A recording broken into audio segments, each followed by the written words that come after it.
The book provides practical tools and strategies to help students learn based on how the brain actually works, which educators should learn during their training, but often don't. It translates sophisticated brain research into practical approaches teachers can apply immediately to facilitate more effective learning in the classroom. Veteran teachers will gain insights into why some of their techniques are effective and ways to improve, while newer teachers and parents will find countless suggestions to support student success. By understanding neuroscience, educators can make meaningful adjustments to teaching practices that increase student achievement across all educational levels. Regardless of experience, every educator who reads this book will take away a better understanding of the brain and practical strategies to bolster student learning, performance, and well-being. Praise comes from respected experts in education, neuroscience, learning, and cognitive science who recognize the book bridges gaps between these fields and provides evidence-based teaching strategies. In summary, the advanced praise emphasizes how the book translates cutting-edge brain science research into immediately applicable classroom teaching strategies to improve student learning for educators of all experience levels. Experts commend its practical, research-backed approach to facilitating effective learning. Neuroscience explains learning and memory formation in terms of connections between neurons in the brain. When students learn something new, they begin forming links between neurons. This process is called learn it, link it. In the learn it phase, initial connections are made as students are first introduced to new material. In the link it phase, stronger links are formed through practice and extending the learning to novel contexts. Repeated practice and linking neurons helps solidify learning and form long-term memories. While stored in long-term memory, information is not actually limited by capacity. The challenge is retrieving or accessing the information from memory. Various students struggle with demonstrating their learning on tests, even though they seem to understand the material initially. This could be due to not fully forming strong neural links through sufficient practice and retrieval, leading to information not being well integrated into long-term memory. So in summary, it frames the process of learning and memory in terms of neuronal connections in the brain, and suggests that students may benefit from practices that strengthen these connections, like retrieval and extending learning in novel ways. The brain has about 1,014 synapses and can form new connections at a rate of around 105 synapses per second as we experience the world. However, forming long-term memory connections in the brain takes more work than this rate allows. Students like Katina and Jared are often placing information in their working memory rather than forming long-term memory connections. Working memory is like a temporary storage shelf that doesn't hold information very well. There is a key difference between long-term memory, which securely stores information over long periods, and working memory, which can only temporarily hold a few pieces of information. Students often confuse having something in working memory versus long-term memory. Techniques like retrieval practice, recalling information without looking at answers, are better for strengthening long-term memory connections than passive rereading or highlighting. However, students are often not taught effective study strategies. The passage provides examples of how students like Katina and Jared rely on working memory during study rather than developing long-term memory, which explains why they struggle on tests when they can no longer refer to sources. Working memory allows people to temporarily hold and manipulate a limited amount of information in mind. It is important for learning. Working memory capacity varies between individuals. Some people are race car learners who can think and answer questions very quickly, while others are hiker learners who take more time to comprehend ideas. Being a slow, reflective learner is not necessarily a disadvantage. Santiago Ramon y Cajal was a slow learner, but went on to win the Nobel Prize and be considered the father of modern neuroscience. He attributed his breakthroughs to his ability to acknowledge mistakes and change his views. Fast, genius learners may jump to conclusions quickly and then have trouble acknowledging errors, instead finding ways to rationalize their initial views. Having a powerful working memory is not the only path to success. Different learners are present in every classroom. To teach inclusively, teachers must differentiate instruction to assist all types of learners. Understanding working memory capacity can help achieve this. Working memory is like juggling. It keeps information active by tossing it back and forth between different parts of the brain. This allows information to be held temporarily for tasks like mental math or recalling instructions. Working memory capacity varies between individuals and increases with age. In a typical classroom, some students may have the working memory of a younger or older child. Students with lower working memory capacity struggle more with complex tasks and instructions. They are prone to forgetting steps or repeating mistakes. Teachers can accommodate lower working memory students by keeping instructions short, simple, and providing visual aids. Giving one step at a time with checks for understanding also helps. Building long-term memory strengthens working memory. Prior knowledge stored in long-term memory enables more information to be held in working memory for that topic through larger chunks. Background practice increases working memory capacity. So in summary, it explains how working memory functions, how it varies between students, and provides strategies for teachers to support those with lower working memory capacity through instructions and building long-term memory. Attempts to measure working memory capacity are confounded by the influence of long-term memory on working memory. Knowledge stored in long-term memory transforms one's apparent working memory capacity. While general working memory capacity may not increase through training, practice in specific areas can increase apparent working memory capacity for those areas by strengthening links in long-term memory. Education changes the amount of knowledge stored in long-term memory, not working memory capacity directly. More prior knowledge allows one to process more information, even with limited working memory. Differentiation in teaching methods is important to accommodate varying levels of student working memory capacities and knowledge. Scaffolded instruction provides supports to allow all students to reach learning goals. This includes modifying content, instruction, materials, and assessments based on individual needs. Differentiation aims to teach the same content and skills to all students through varied approaches according to their interests, skills, and readiness levels. It supports inclusive classrooms with both general and special needs students. The passage discusses how working memory capacity impacts students' learning and the teaching techniques that are most effective. Students with lesser working memory capacity benefit more from teacher-directed instruction and ample practice opportunities to transfer information from working memory to long-term memory. Taking notes, student-directed learning, and multitasking like listening to music can be more difficult for these students. The passage recommends techniques for teachers like providing outlines, structuring lessons, pausing for retrieval practice, and using retrieve taking, where students write notes after material is presented rather than during. It emphasizes the importance of consolidation breaks and multiple practice opportunities to engage students' long-term memory and help less motivated students. Effective teaching should consider individual differences in working memory capacity and pair direct instruction with varied practice to support all learners. Here is a summary of the key points. Active learning engages students through activities and discussion rather than passive listening and emphasizes higher-order thinking skills. It supports the creation and consolidation of neural links in long-term memory, underpinning conceptual understanding. Active learning is effective, but not all learning needs to be active. It's important students also learn basic factual knowledge to serve as a foundation for concepts. A study found active learning significantly improved STEM student grades and reduced failure rates compared to traditional lecture-based classes. However, active learning must be well designed to meaningfully engage students with content. Retrieval processes are involved when producing answers, applying knowledge, or being creative. So all learning involves retrieval of information from long-term memory. There are two main memory systems. Declarative memory involves consciously recalling facts and events, while non-declarative memory involves procedural skills like riding a bike.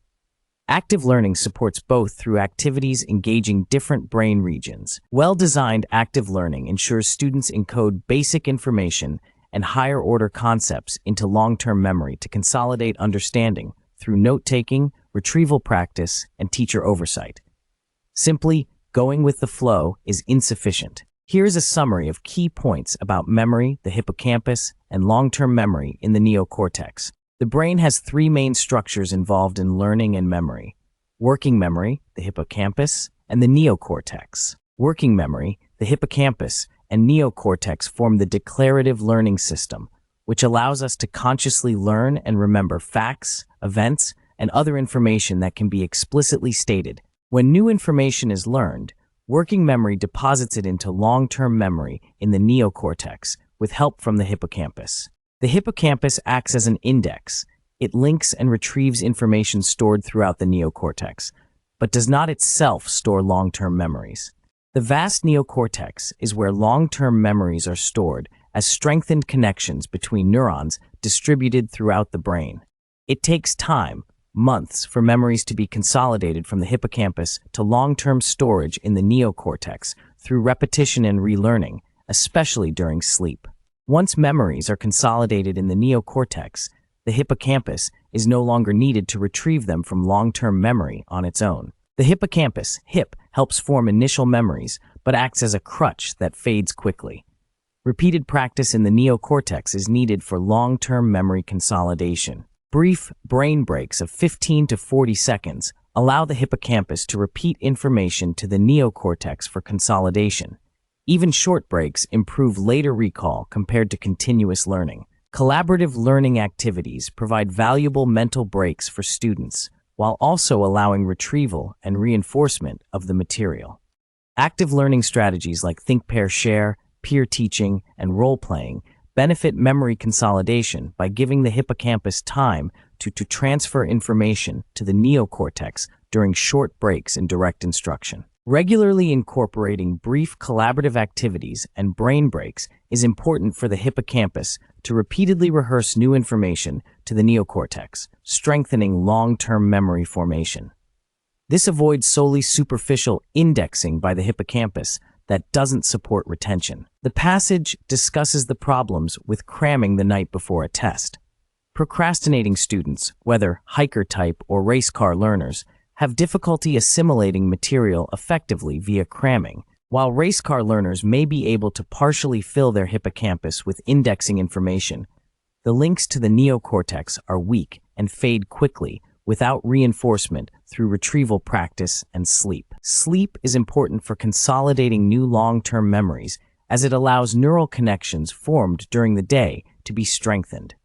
Without sleep, links formed during cramming do not stick. As a teacher, it's important to encourage retrieval practice through formative assessments to help cement learning in the neocortex without relying on the temporary hippocampus memory. Frequent practice and assessment help develop strong long-term memory connections. The passage then discusses how physical exercise through BDNF production and neurogenesis can help support learning by aiding neural connection formation and improving mood focus. Regular exercise has cognitive benefits for students. Here is a summary of the provided passage. The passage discusses procrastination as a common problem that students face when it comes to learning and preparing for assessments like tests. It uses the example of a student named Sam, who is described as a smart kid, but one who only engages with practical subjects and tends to put off studying until the very last minute. The passage suggests Sam's procrastination is likely due to conflicting motivations. On the one hand, he doesn't want to disappoint his parents, but on the other hand, he only finds certain subjects practically useful, so lacks motivation to study them until he feels he has no other choice. This situation of putting things off until the deadline creates stress and fatigue, as illustrated by examples of Sam falling asleep during a test after cramming all night before. In summary, the passage frames procrastination as a major issue students face and uses Sam as an example student who struggles with it due to having mixed motivations for their studies. It links Sam's tendency to delay preparing for assessments until the last minute to this underlying procrastination behavior. Here is a summary of the key points. Students like Sam often procrastinate by cramming and staying up late to study right before exams.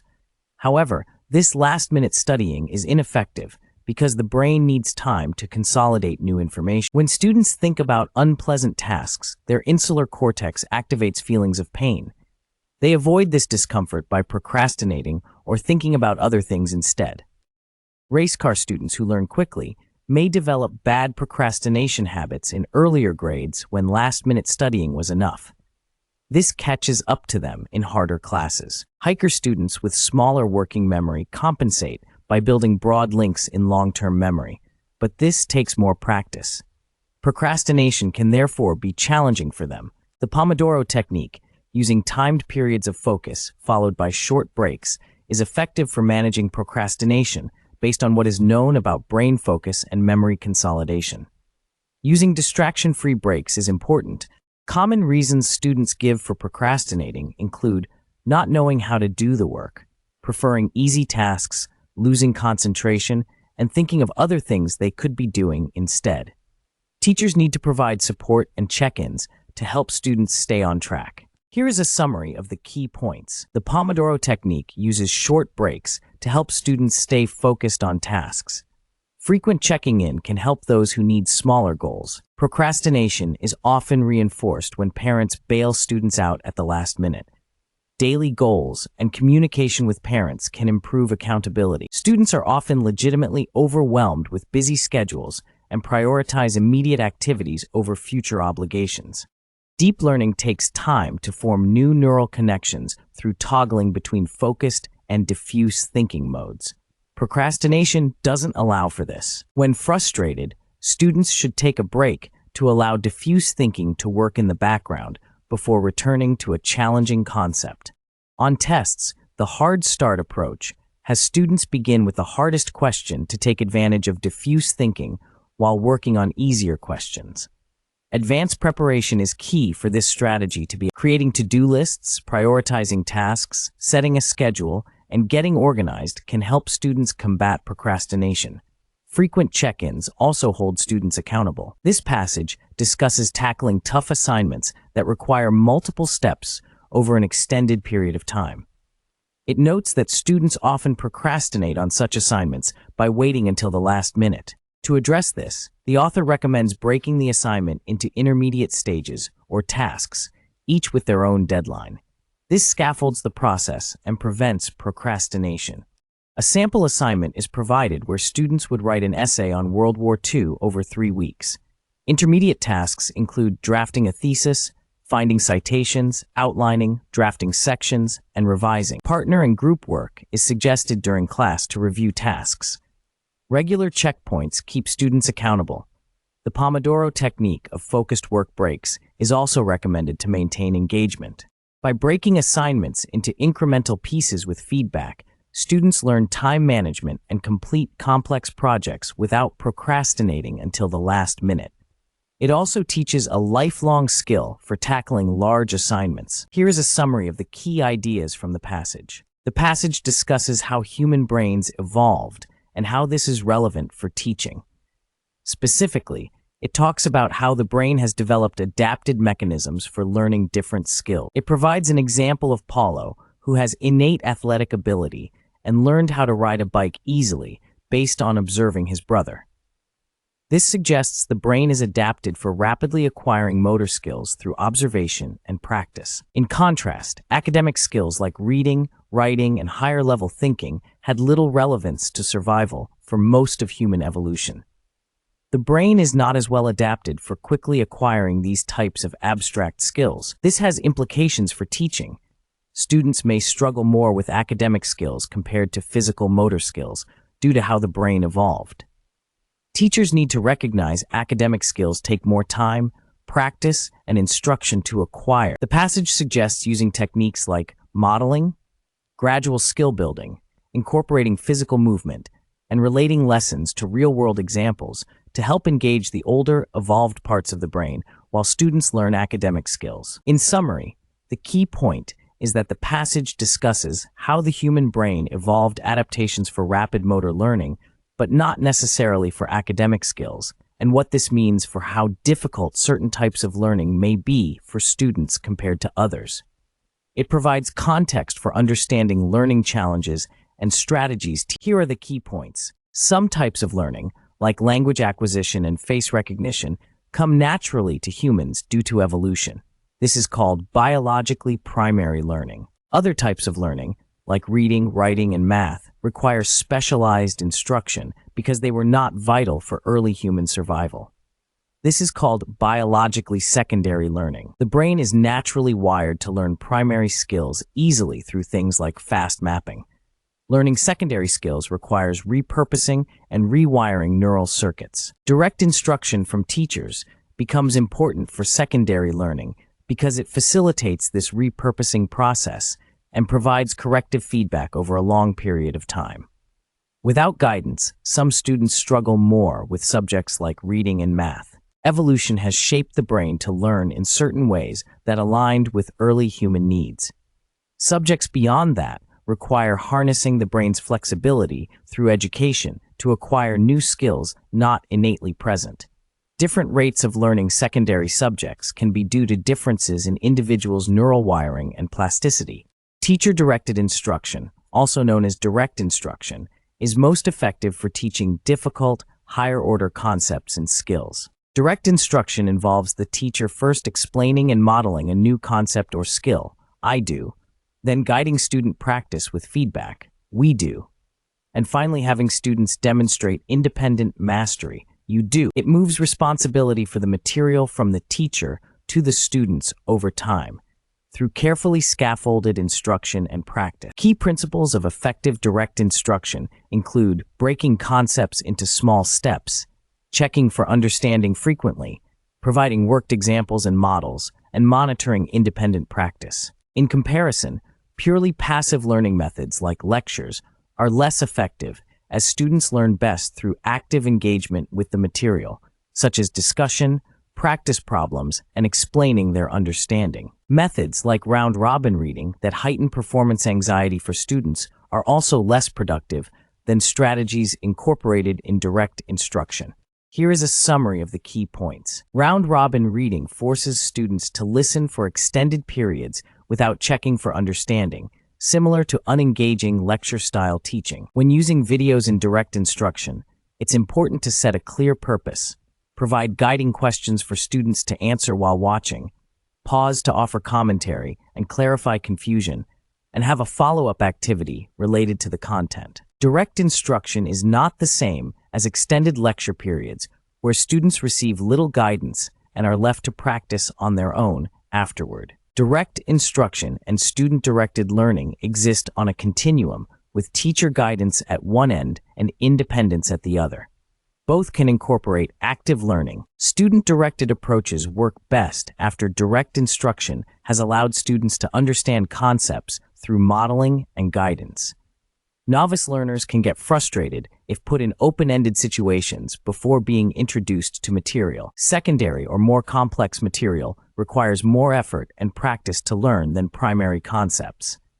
Direct instruction with careful scaffolding is important to lay initial neural connections before more independent approaches. Countries using mainly direct instruction tend to score higher on achievement tests. All students benefit from direct instruction, though some with lesser working memory capacity may need more support and alternative teaching approaches. The goal is to teach independence, not do work for students. In summary, the passage discusses the appropriate roles and balance of direct instruction versus student-directed approaches. Emphasizing direct instruction is necessary to introduce new complex concepts before more independent practice and application. Both teaching styles have value when used at the right time. The passage discusses using direct instruction to teach students about heritable traits and Punnett squares. It focuses on teaching concepts related to genetics. Direct instruction involves an I do, we do, you do approach, where the teacher models concepts, students practice with support, then independently. When introducing heritable traits, the teacher asks students to demonstrate traits like ear wiggling to engage them.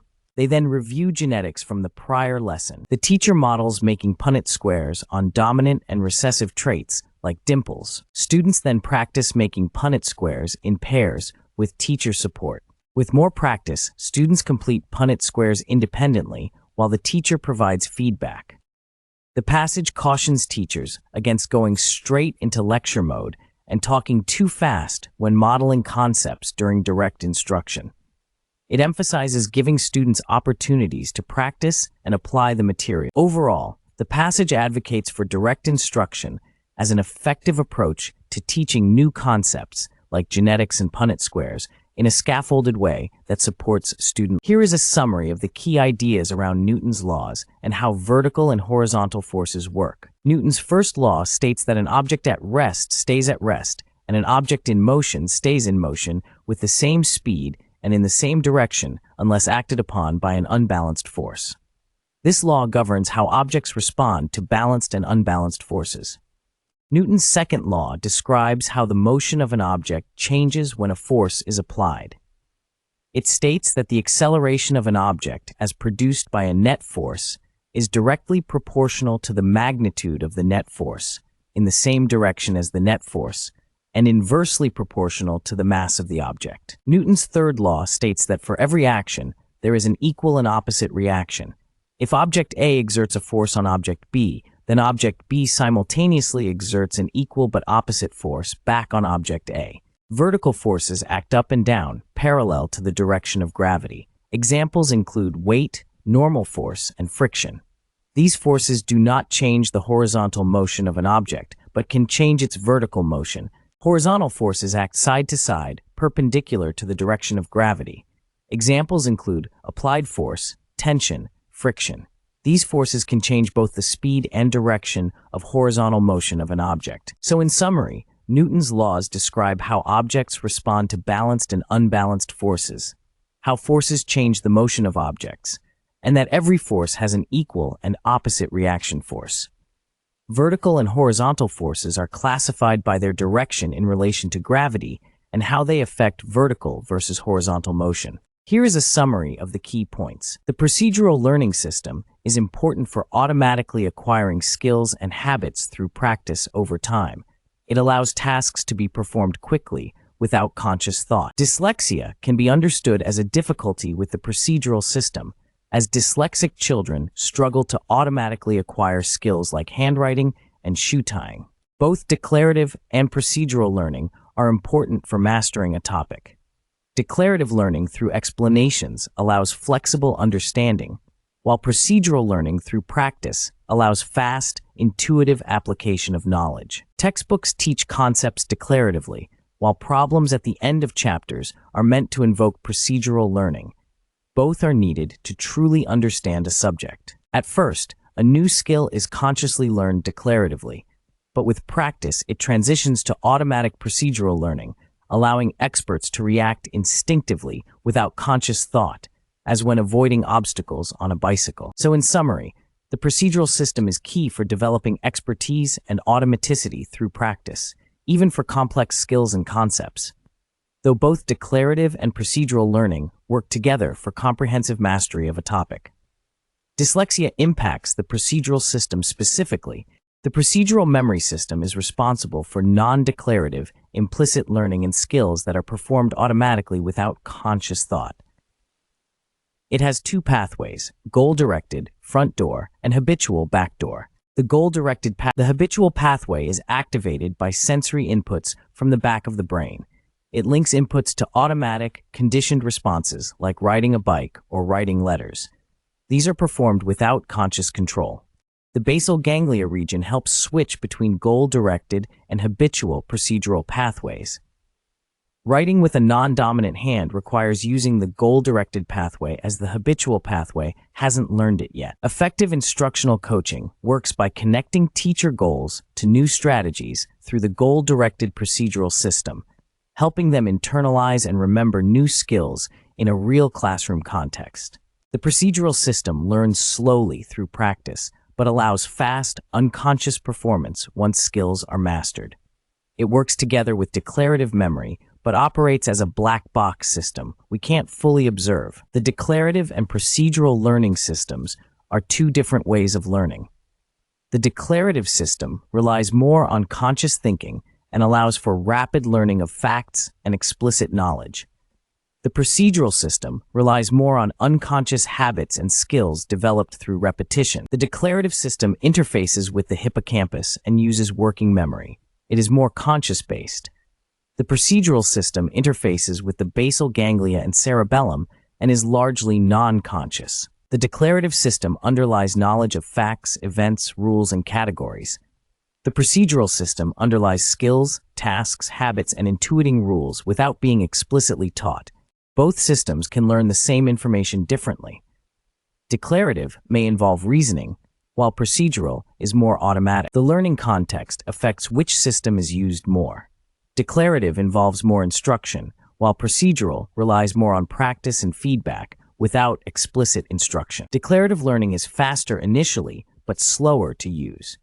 Procedural learning is slower, but allows for faster, more automated use of knowledge and skills over time through repetition. The procedural memory system generally requires more practice to learn compared to the declarative memory system, but it is ultimately faster to access and use once learned.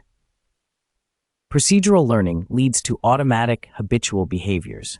Declarative memory improves through childhood and declines with age, while procedural memory is well established early in life and declines less with age. Declarative learning benefits from higher working memory capacity and mindfulness frontal lobe engagement, while procedural learning benefits from lower working memory capacity and less frontal lobe engagement. Estrogen is linked to improved declarative learning, while procedural learning may improve with lower estrogen levels.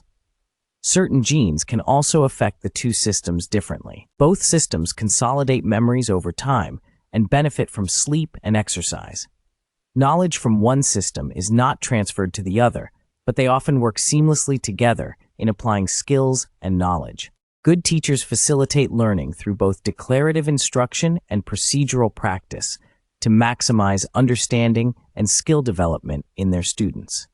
Both systems are important for learning concepts like math and language. Here are the key points about how interleaving can enhance procedural. Interleaving involves mixing up practice of related topics rather than repeating the same topic in blocks. This could mean alternating problems involving area, perimeter, and volume calculations in math, or mixing up different tenses when practicing verbs in a foreign language. It helps students distinguish subtleties between related concepts since they have to rely on deeper understanding rather than superficial recognition of repeated practice problems. It boosts procedural memory by allowing students to practice pattern recognition skills as they detect subtle differences between similar items, techniques. Blocked practice risks students just going through the motions at the end, while interleaving maintains focus and effort levels throughout. Students may feel interleaving is less effective for short-term mastery, but research shows it leads to stronger long-term retention compared to blocked practice alone. Interleaving creates desirable difficulties that reinforce learning through additional mental effort to reconstruct knowledge from long-term memory rather than relying on short-term recall. Meaningful gestures can also enhance interleaving by tying physical actions to new vocabulary concepts in a way that strengthens neural connections in long-term memory. So in summary, interleaving teaches students to distinguish subtleties and strengthens procedural learning through pattern recognition practice and enhanced memory retention over time. Here are the key points summarized. Interleaved practice requires more effort from students up front, but pays off in better learning compared to blocked practice that students are used to. The challenge is convincing students of this. Interleaving helps with transfer of learning by training students on a variety of examples, better preparing them for varied test questions. It also mirrors real-life contexts, where students need to identify which technique to apply, unlike blocked practice materials. Schemas are important frameworks for learning that integrate concepts and allow new learning to hook onto existing knowledge more easily. Interleaving helps build schemas. While techniques like interleaving have benefits, they can be misapplied if difficulties become too challenging before foundational knowledge is secured. A balance of blocked and interleaved practice is often best. Handwriting, especially for young students, supports learning more than typing due to additional brain and sensory engagement. Teachers can apply interleaving by targeting areas students frequently confuse on tests, like math operations or language tenses. Here is a summary of the key points. Spaced repetition and retrieval practice can help with both declarative and procedural learning by allowing brain connections to strengthen over time through repeated exposure to concepts. Breaks between repetitions are important to allow consolidation. The optimal spacing of repetitions likely depends on the individual and the specific material, though reviews spaced out daily, weekly, or every 3 weeks are commonly suggested times. Homework, when done in moderation, allows for spaced repetition and interleaving to reinforce understanding and develop self-regulatory skills. Short daily practice is better than longer sessions spaced far apart. Effective homework assignments are of high quality rather than just quantity, incorporate interleaving of past concepts, and are used in subsequent lessons. Homework should be a small part of the course grade to motivate completion. Parents should provide judicious guidance on homework and allow students to struggle rather than taking over tasks. A positive attitude toward learning is most important from parents. The passage describes 2 different classroom scenarios. Ms. Duell's classroom runs smoothly with established routines and habits, while Ms. Guided's classroom is disorganized with students unprepared. In Ms. Duell's class, students silently complete a bellwork task upon entering. Materials are prepared and available for the lesson in baskets at student workspaces. Organization allows instruction time to be maximized. In contrast, Ms. Guided's class has students straggling in late, needing to sharpen pencils, arguing, and unprepared without notebooks. Disorder defeats effective teaching before it can begin. The key difference between the classrooms is the establishment of routines and habits through community building. Master teachers like Ms. Duell ensure smooth class operations with prepared students through consistent routines and expectations. The chapter will discuss applying neuroscience concepts around procedural learning and schema development to explain how teachers can build productive classroom communities and routines through habitual procedures and organization. This allows more focused time for instruction rather than disorder. Here are the key points about using procedural learning techniques to shape classroom habits. Procedural memory allows routines and habits to form through repetition. This is faster and more automatic than declarative memory. Teachers can use this to establish smooth-running procedures and positive behaviors in the classroom. Things like getting supplies, seeking attention, etc., can become habitual through practice. However, students may not intuitively know the teacher's expectations or vision. Clear communication up front is important to guide the formation of good habits. Even before school starts, communicate expectations and build anticipation through letters to students' families. On the first day, explicitly address common questions like seating, rules, activities, etc. to orient students. Consider fun activities to spark interest. Explain behavioral expectations positively by engaging students in brainstorming examples of nice behavior rather than just listing rules. Develop procedures collaboratively. Repeatedly practicing and referring to procedures helps cement good habits through procedural memory over time. Keep expectations consistent and positive. So in summary, taking time up front to clearly lay out routines and expectations procedurally involves students and allows positive habits to form naturally through repetition in the classroom. Here is a summary of the key points. When establishing classroom procedures and expectations, it is important to discuss the social-emotional aspects and life skills students are learning, not just compliance behaviors. Point out how following rules helps create a safe and comfortable learning environment. Common procedures to teach include entering and exiting the classroom, participating in discussions, asking for help, using technology, and managing papers and materials. Establish procedures through direct instruction, breaking them into steps, and having students practice. Provide frequent and timely reinforcement through praise when students demonstrate the desired behaviors. Consistency is paramount. Procedures need to be consistently enforced and modeled by the teacher. Talking about behavioral expectations up front helps create an invisible culture where distractions fade into the background. Rewards can be useful for motivation and learning by triggering dopamine release in the brain. However, unexpected rewards are most effective as they trigger more dopamine than expected rewards. This temporarily enables stronger connections between neural pathways involved in learning. The passage discusses how dopamine helps reinforce learning when rewards are unexpected. Dopamine surges in the brain during and after unexpected rewards, helping to strengthen connections between neurons.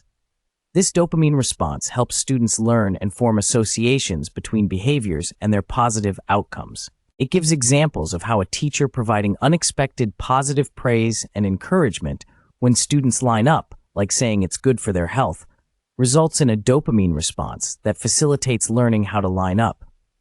In contrast, a teacher yelling when students don't line up correctly causes dopamine levels to plunge, hindering learning. Expected rewards can still provide motivation, but don't directly support neural wiring and learning in the same way. Unexpected rewards are needed for that. The passage also notes that students' true rewards may come from social acceptance rather than academics, so teachers need to understand each student's motivations. It provides advice on addressing imposter syndrome in high-achieving students and handling overconfident students with limited abilities. The key roles of dopamine, unexpected rewards, motivation, and understanding individual students are discussed in the context of facilitating learning. Here's a summary of the key points. Using group presentations and collaborative learning activities allows students to develop social and emotional skills while also learning course content. It gives them practice interacting with peers, providing feedback, working towards shared goals, etc. Moderate transient stress from things like presentations or exams can actually enhance learning by improving memory formation and focus. Stress hormones released help strengthen neural connections. However, too much stress is harmful. Collaborative learning helps buffer stress levels for students. Working with peers provides support, feedback, sense of belonging, and friendship, which counteracts the stress of assignments. It can be especially helpful for shy, new, or different students. When assigning group work, teachers should provide clear procedures and expectations to establish positive classroom culture and ensure an equal distribution of workloads within groups. Occasional collaborative assignments deepen socio-emotional learning beyond just habit. Research shows collaborative learning improves performance on problem-solving tasks and conceptual understanding compared to individual work. It allows students to build on each other's strengths. Here is a summary of the key points. Research shows that having supportive teammates or group members can reduce an individual student's stress levels when facing new or difficult academic tasks. The social buffering helps keep stress hormones at an optimal level for learning. However, obstructive group members can actually increase someone's stress. Students are often not well equipped with the skills needed for effective collaborative work, like time management, conflict resolution, and communication. Well-structured collaborative learning can help students develop important social-emotional skills like self-control, problem-solving, self-esteem, and emotional intelligence, as well as improve engagement. Teachers should thoughtfully assign groups and roles within groups.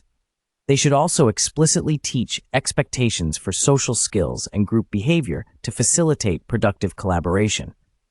Ongoing monitoring and adjustment of groups is also important. A case study example is provided to demonstrate how teachers can set up collaborative work by assigning clear roles and responsibilities, define expectations, and structure reflection on the group process. Developing these skills through practice-based learning can help students learn collaboratively. Here are the key points I gathered regarding appropriate sound levels in classroom. A zero-noise classroom aims to minimize distractions and maximize focus, allowing students to work quietly without disturbance from others.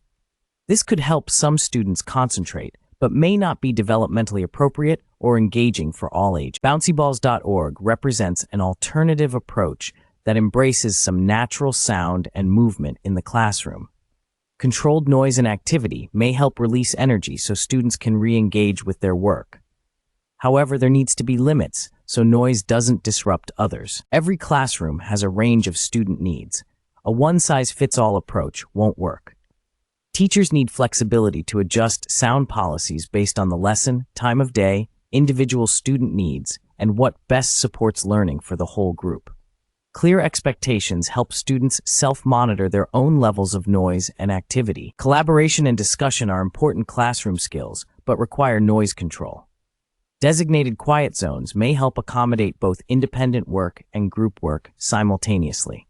Transitions between activities also require sensitivity to noise. Overall, there are good arguments on both sides, and the best approach depends on balancing the individual needs of all students involved.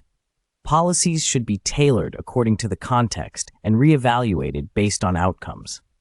The well-being of every student deserves consideration. Here are the key points. Acute stress releases chemicals like glucocorticoids that can improve cognition, working memory, and physical strength. However, prolonged stress has negative effects. When planning group work, consider positive interdependence, individual accountability, face-to-face interaction, social skills development, and providing opportunities for group self-evaluation. Establish clear expectations and behavioral norms for collaborative work. Address issues like social loafing or hitchhiking. Empathy should be balanced with wisdom to avoid manipulation or codependent behaviors developing in groups. Small groups tend to be more creative, while larger groups can take on bigger accomplishments, according to research on group sizes. Effective online teaching combines both synchronous, real-time, and asynchronous, self-paced approaches. Multimedia learning theory suggests using both visual and verbal explanations for best learning. Organize your course with a clear cognitive map or site layout so students understand how to navigate and what is expected of them.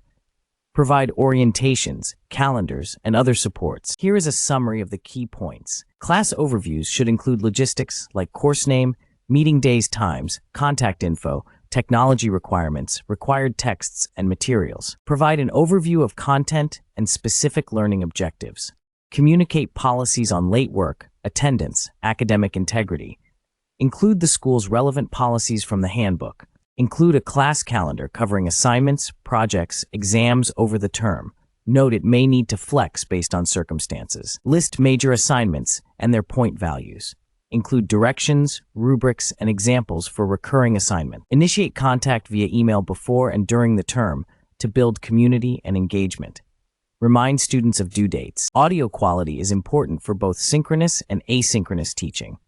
Consider using an external microphone. Be mindful of tone and pitch. For video teaching, optimize lighting setup and positioning on camera. Avoid drooping down over time, which cuts off hand motions. The passage discusses best practices for synchronous online teaching using platforms like Zoom. Some key points made include looking directly at the camera when speaking, having good lighting and background, and positioning the camera at eye level. It is important to set clear ground rules and procedures for student participation at the beginning of the course. Typical rules include muting on entry, having proper attire, limiting distractions, etc. Instruction should be kept brief, under 5 minutes, with engaging techniques used like polls, breakout groups, and cold calling students to maintain attention and participation. Writing by hand on a shared screen helps emphasize key points. Using picture-in-picture allows showing instruction materials and the teacher's face simultaneously. Breakout groups, polls, chat rooms, and periodic brain breaks are suggested for interactivity and engagement to avoid student disengagement during synchronous online classes. Maintaining pace and monitoring understanding are emphasized. The passage discusses using Simon Says to familiarize students with an online learning platform.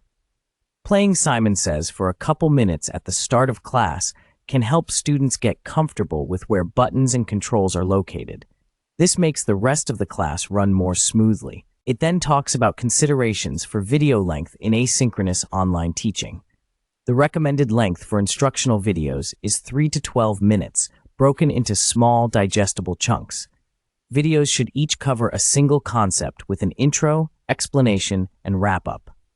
Longer videos, up to 20 to 25 minutes, can also work, but splitting material across multiple shorter videos gives students more control over pacing. The goal is to not overload working memory by breaking content into brief, focused. Long videos with just a talking head can become boring for students and less effective for learning. It's better to break content into shorter videos and add interactive elements like quizzes. Good visuals are important for engaging videos, but take time to plan and prepare. Shorter, well-planned videos may require more preparation than lengthy ones. Adding some humor, such as memes or movie clips, can help spice up videos and presentations to make them more engaging. Brief bits of humor, every 5 to 7 minutes, can boost student attention and enjoyment. There are top-down and bottom-up processes for attention. Bottom-up processes like motion, sound, and unexpected elements can help grab and maintain attention involuntarily. Using some video tricks can draw students' attention back periodically. Scripting is not necessary for live sessions, but can be useful for planning shorter videos to ensure clear communication and coordination of visuals. Half scripts that outline topics can work too without reading fully scripted text. Engagement tools like discussions, quizzes, and collaborative activities can help reinforce content from videos through retrieval practice and discourage passive viewing. The passage introduces a variety of tools that can be used to actively engage students when viewing online videos as part of asynchronous learning. These include quizzes, guiding questions, homework assignments, and discussion forums. Quizzes embedded within or after videos can help bring students' attention back to the material and improve performance. Tools like Edpuzzle allow instructors to build complete video lessons with embedded questions. Having students answer guiding questions while watching videos has been shown to improve later test scores. Embedding videos within homework assignments can also improve understanding of difficult concepts compared to assignments without videos. Discussion forums allow assessment of student knowledge and give practice applying content in new contexts. Tips are provided on structuring discussion questions and responses. Instructors should also engage on the forums to maintain presence. A strategy introduced is having students create explanatory videos on topics using free software. While engaging, assessments should evaluate learning rather than just the video production. The passage introduces the learn it, link it approach of mixing asynchronous and synchronous instruction for effective online learning. Here is a summary of the key points from the passage. Teachers have a limited amount of time, 180 days, to expose students to a large amount of curriculum and lead them to long-term learning. Effective planning is important to make the most of this time. Lesson planning allows teachers to lay out clear learning objectives and determine what success looks like. Master teachers carefully consider standards, objectives, focus questions, and assessments in their planning. Objectives specify what students will know and be able to do by the end of the lesson.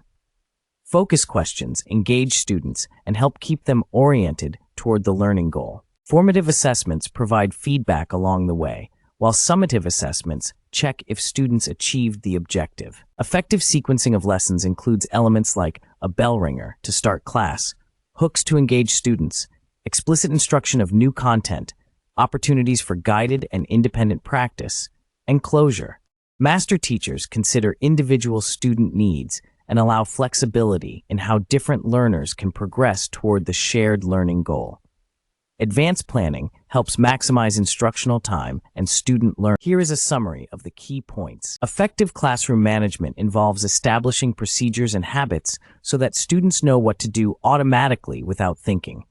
This includes procedures for entering class, distributing materials, using the bathroom, listening and responding, forming groups, and submitting work. It's important to engage students at the beginning of the lesson with an intriguing hook that sparks their interest. Good hooks connect to prior knowledge and present a real-world problem or question related to the lesson content. During direct instruction, I do, we do, the teacher should ease students into new material by building on prior knowledge. Strategies include thinking aloud, limiting excessive talking, planning higher-level questions, and using multimedia to demonstrate concepts. Retrieval practice and questioning at various levels of complexity are important as students learn new material. The teacher should listen more and talk less as students gain understanding. Note-taking, with guidance and modeling from the teacher, improves learning by helping students organize and retain information, whether from lectures, discussions, videos, or readings. Here is a summary of the key points. Link. It refers to having students reinforce and extend their neural links by practicing in different contexts to commit learning to long-term memory. This involves switching neural pathways from declarative to procedural memory through repeated practice. Mix. It means interleaving practice within and across topics rather than repetitive practice. This challenges students to retrieve information, think flexibly, and apply rules in various situations. Space. It means distributing practice over time rather than mass practice in one sitting. Learning needs to carry over to other lessons to aid long-term retention. Interleaving and spacing create desirable difficulties that students may resist due to increased errors and frustration. Having a firm foundation reduces anxiety with these challenging practices. Extend. It is the goal of moving students to more independent, student-directed learning with minimal teacher guidance. Examples include contributing to online discussions, creating instructional videos, and applying concepts in new ways. The key instructional strategies are using varied contexts for practice, mixing it, spreading practice across time, spacing it, and gradually releasing responsibility to students for extending their own learning. This helps commit concepts to long-term memory by strengthening neural pathways. Here is a summary of the key points. Planning effective student-directed learning activities requires significant preparation to ensure they are properly aligned to learning standards and extends student thinking beyond more basic recall and comprehension. Activities should push students to apply, analyze, evaluate, and create. The closure or conclusion of a lesson is important for consolidating learning, but is often neglected. It is important to review what was learned, have students prove or demonstrate their understanding through exit tickets or assessments, and preview upcoming content. When concluding a larger unit of study, self-assessment through methods like GLOWs and GROWs charts can help students reflect on their learning progress and identify areas of strength and areas for growth. This also allows students to set new goals. Teachers should also reflect back on the unit, identifying what went well and where improvements could be made. Lesson plans and assessments should be revised accordingly. Both student and teacher reflections are important for continuous improvement in teaching and learning. It is important to celebrate the achievements of both students and teachers at the conclusion of a learning experience to build motivation and a sense of accomplishment. The passage provides advice on how to efficiently share pictures and praise with parents while working on a group project. It emphasizes the importance of mirroring any dysfunctional behavior to hold teammates accountable, rather than absorbing problems. Specifically, it suggests communicating clear limits and expectations from the beginning. This includes not allowing one's name to be included on work they did not meaningfully contribute to. It also advises talking to the teacher if a teammate is not responding or contributing. The goal is to reflect problems back on those causing them, rather than have other group members take on extra work or responsibility. Setting firm standards early prevents others from taking advantage. Overall, the approach is about holding all members accountable while still maintaining a collaborative team effort. The passage discusses confronting people like Jack or Henrietta who try to take advantage of others by getting them to do their work. It encourages being firm and setting expectations, while also being patient as one learns this new skill. Initially, confronting others may be uncomfortable and feel not worth the pain. But with practice, it will become more natural and guilt-free. This allows one to spend time on their own work and activities rather than doing someone else's work. Common traits that allow others to take advantage include wanting to please others at one's expense, repeatedly making personal sacrifices, inability to delegate, interpreting minimal contributions as progress, unwillingness to let others fail, and prioritizing team good over being taken advantage of. If doing all the work in a group, one should formally warn teammates and request a group change if not resolved, bringing the teacher into it for assistance. In life, one will continue encountering people like Jack who can gain trust and damage it through gossip. It's important to stand up for oneself using the techniques discussed.